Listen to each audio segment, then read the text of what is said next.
जंगल में एक नाग रहता था। वह रोज चिड़ियों के अंडों, छिपकलियों, चूहों, मेंढकों, खरगोश एवं छोटे छोटे जानवरों को खाता रहता था। इस प्रकार छोटे छोटे जीवों को खाकर दिन भर सुस्त पड़ा रहता था। कुछ दिनों में वह काफी लंबा और मोटा हो गया था। उसका घमंड भी बहुत बढ़ गया।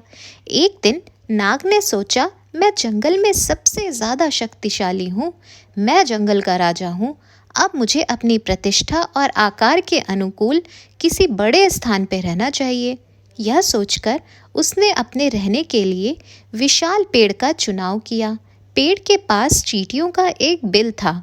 वहाँ ढेर सारे मिट्टी के छोटे छोटे कण जमा थे। नाग ने कहा, यह बवाल मुझे पसंद नहीं, यह गंदगी यहाँ नहीं रहनी चाहिए।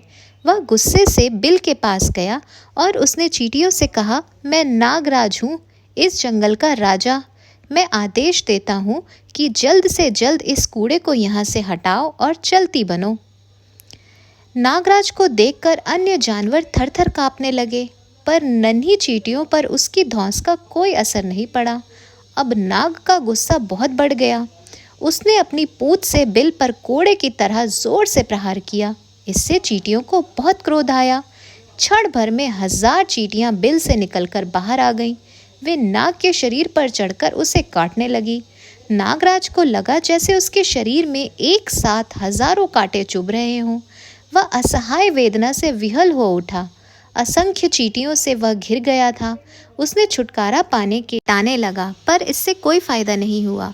कुछ देर बाद उसकी जान निकल गई। तो इससे यही सीख मिलती है कि किसी को छोटा नहीं समझना चाहिए। व्यर्थ के घमंड से विनाश हो जाता है।